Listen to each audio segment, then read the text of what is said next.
दुनिया में 8 अरब से ज्यादा लोग हैं, अनगिनत शहर, हर गली में अजनबी चेहरे और न जाने कितनी ही जिंदगियां जो रोज हमारे आसपास से गुजरती हैं।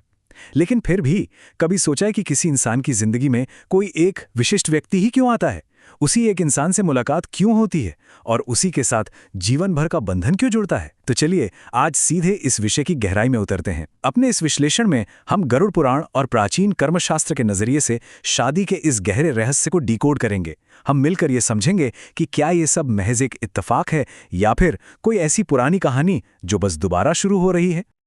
आज की इस चर्चा में हम कुछ बहुत ही दिलचस्प पहलुओं को कवर करने वाले हैं। शुरुआत करेंगे विवाह के रहस्य से, फिर समझेंगे कार्मिक ऋण के पूरे विज्ञान को। इसके बाद बात करेंगे विवाह के 4 प्रकारों की, फिर देखेंगे कि आज की आधुनिक समस्याओं जैसे अफेयर्स या तलाक पर ये ग्रंथ क्या कहते हैं, और आखिर में जानेंगे इस कार्मिक चक्र को तोड़ने के प्राचीन उपाय। तो हमारा पहला खंड है विवाह का रहस्य, पसंद और संयोग से परे। देखिए, आज के इस मॉडर्न दौर में डेटिंग ऐप्स और मैट्रिमोनियल साइट्स की कोई कमी नहीं है। फोन पर प्रोफाइल्स देखना, तस्वीरें स्वाइप करना, इन सब से अक्सर ऐसा लगता है कि जीवन साथी चुनना पूरी तरह से एक सचेत और स्वतंत्र विकल्प है। मतलब ऐसा महसूस होता है कि कंट्रोल पूरी तरह से हमारे अपने हाथों में है। और यहीं से एक बहुत ही बड़ा सवाल खड़ा होता है, क्या जोड़ियां सच में हमारी पसंद से बनती हैं या फिर ये नियति की कोई पहले से लिखी हुई पटकथा है? हमारे प्राचीन ग्रंथ इसका एक बिल्कुल ही अलग नजरिया पेश करते हैं। उनका साफ मानना है कि जिसे हम अपनी मर्जी या अपना चुनाव समझते हैं ना, वो जन्म से बहुत पहले ही तय हो चुका होता है। मतलब जिंदगी का मंच सजने से पहले ही ये तय है कि कौन किसके साथ खड़ा होगा। इस बात को समझने के लिए ललाट रेखा का कॉन्सेप्ट बहुत दिलचस्प है। गरुड़ पुराण बताता है कि जब कोई जीवात्मा धरती पर जन्म लेती है तो जन्म की ठीक छठी रात को ही विधाता उसके माथे पर कुछ रेखाएं लिख देते हैं। इन रेखाओं में जीवन की कुछ ऐसी अटल सच्चाइयां छिपी होती हैं जिन्हें किसी भी कोशिश, किसी भी तकनीक या किसी भी विकल्प से बदला नहीं जा सकता।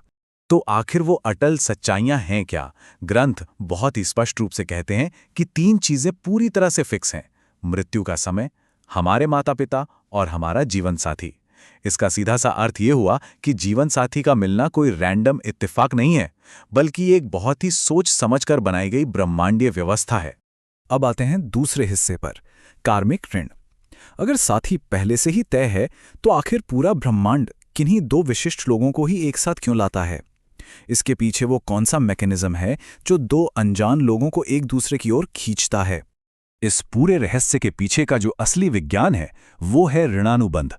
अगर इस शब्द को तोड़कर समझें तो ऋण का मतलब है कर्ज और अनुबंध का मतलब है बंधन।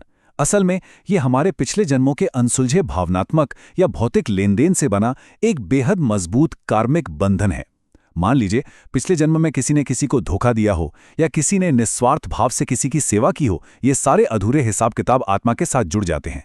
इस प्राचीन नजरिए से देखें तो शादी सिर्फ एक रोमांटिक मिलन नहीं रह जाती, बल्कि ये एक ही छत के नीचे पुराने कर्ज चुकाने का सबसे परफेक्ट मंच बन जाती है। और मजे की बात यह है कि ये धारणा हमारे विवाह के कर्मकांडों को एक बिल्कुल नया अर्थ दे देती है। कभी ध्यान दिया है कि भारतीय परंपराओं में फेरे पानी या हवा के बजाय सिर्फ अग्नि के इर्द गिर्द ही क्यों लिए जाते हैं? ऐसा इसलिए क्योंकि ग्रंथों में अग्नि को सबसे बड़ा ब्रह्मांडीय गवाह माना गया है। वो 7 फेरे लेते समय असल में उस ब्रह्मांडीय ऊर्जा को ये वचन दिया जा रहा होता है कि पिछले जन्मों के जो भी अधूरे कर्म हैं वो इस जन्म में पूरे किए जाएंगे। ये एक तरह की आध्यात्मिक हथकड़ी है जिसे इंसान खुशी खुशी खुद पहनता है। इसी पुराने कर्ज और कर्म के आधार पर हम पहुंचते हैं अपने तीसरे खंड पर, विवाह के 4 प्रकार। प्राचीन ग्रंथों ने इस बात का बहुत ही बारीकी से विश्लेषण किया है कि पिछले जन्म का कर्ज कैसा था, और उसी आधार पर शादियों को मुख्य रूप से 4 अलग-अलग श्रेणियों में बांटा गया है। यहाँ 2 बिल्कुल विपरीत स्थितियां देखने को मिलती हैं। एक तरफ है शत्रु विवाह, जहां घर में हर दिन मानो कोई युद्ध चल रहा हो और एक दूसरे को नीचा दिखाने की होड़ मची रहती है। इसे पिछले जन्म की किसी गहरी दुश्मनी का नतीजा माना जाता है, जहां एक आत्मा अपना बदला लेने आई है। वहीं दूसरी तरफ है पूर्ण अनुबंध, जो आज के समय में बेहद दुर्लभ है। ये तब होता है जब 2 बहुत ही सुलझी हुई आत्माएं एक दूसरे के आध्यात्मिक विकास के लिए मिलती हैं और हर मुश्किल में एक मजबूत ढाल की तरह साथ खड़ी रहती हैं। बाकी के 2 प्रकार भी अपने आप में काफी अनोखे हैं। कर्जदार विवाह में क्या होता है कि एक साथी तो बहुत मेहनत करता है, लेकिन उसका सारा पैसा, समय और संसाधन दूसरे साथी की ज़रूरतों, बीमारियों या गलतियों को सुधारने में ही खर्च हो जाता है। ये बिल्कुल ऐसा है जैसे पिछले जन्म का कोई हड़पावा धन ब्याज के साथ चुकाया जा रहा हो। इसके ठीक विपरीत होता है उदासीन विवाह। यहाँ रिश्ते में ना तो बहुत ज़्यादा प्यार होता है और ना ही नफरत। ये बिल्कुल ट्रेन के एक डिब्बे में सफ़र कर रहे दो अजनबियों की तरह हैं, जिन्हें प्रकृति ने बस कोई छोटी मोटी औपचारिकता पूरी करने के लिए एक साथ बिठा दिया है। अब बढ़ते हैं चौथे खंड की तरफ, आधुनिक संघर्ष। ये हिस्सा बहुत ही प्रासंगिक है, क्योंकि ये हमें दिखाता है कि ये हजारों साल पुराना ढांचा आज की हमारी मॉडर्न समस्याओं जैसे एक्स्ट्रा मैरिटल अफेयर्स, तलाक और विवाह में देरी को किस नजरिए से देखता है। प्राचीन ग्रंथों का नजरिया यहाँ काफी निष्पक्ष और सीधा है। आजकल अफेयर्स को अक्सर एक भटके हुए प्यार के रूप में देखा जाता है, लेकिन ग्रंथों के अनुसार ये किसी सच्चे प्यार की निशानी बिल्कुल नहीं है, बल्कि ये एक सेकेंडरी, अनसुलझे पिछले जन्म के कर्ज का बहुत ही तीव्र खिंचाव है। कोई पुरानी आत्मा अपना हिस्सा मांगने दस्तक दे रही है। इस दर्शन में इसे एक बहुत बड़ी परीक्षा माना गया है, जो इंसान के धर्म और विवेक को चुनौती देती है। इस आकर्षण में बह जाने का मतलब है एक नया और जटिल कर्म बुनना। और तलाक को समझने के लिए तो ग्रंथों में एक बहुत ही कमाल की एनालॉजी छिपी है। स्कूल बदलने का मतलब क्लास पास करना नहीं होता। ये कितनी गहरी बात है। ये दर्शाता है कि सिर्फ कानूनी तौर पर कागजों पर रिश्ता तोड़ लेने से वो कार्मिक कर्ज खत्म नहीं हो जाता। विज्ञान भले ही अलगाव के दर्द को हार्मोनल इम्बैलेंस बता दे, लेकिन अध्यात्म इसे सूक्ष्म शरीरों के अलग होने का एक गहरा घाव मानता है। और सबसे बड़ी बात, अगर बिना सबक सीखे रिश्ता खत्म किया जाता है तो कर्म का सिद्धांत कहता है कि वही पैटर्न, वही दर्द किसी नए चेहरे के साथ जिंदगी में फिर से लौट सकता है। और हाँ, समाज में अक्सर जिनकी शादी नहीं हो रही होती या देरी हो रही होती है, उसे एक सामाजिक कलंक या दुर्भाग्य की तरह देखा जाता है। लोग एक अजीब सा दबाव महसूस करते हैं, लेकिन गरुड़ पुराण इसे एक बहुत ही पॉजिटिव नजरिए से देखता है। शादी में देरी होना इस बात का संकेत हो सकता है कि वो आत्मा भारी कार्मिक कर्जों से पूरी तरह मुक्त है। प्रकृति उसे किसी पिंजरे में बांधना ही नहीं चाहती। ये असल में एक प्रकार की आध्यात्मिक स्वतंत्रता है। तो इतना सब जानने के बाद एक सवाल उठता है, क्या कठिन रिश्तों में फंसा इंसान बस लाचार होकर सब सहता रहे? बिल्कुल नहीं। ज्ञान का उद्देश्य हमें लाचार बनाना नहीं, बल्कि समझदार बनाना है। इसीलिए हम आते हैं अपने अंतिम खंड पर, कार्मिक चक्र को तोड़ना।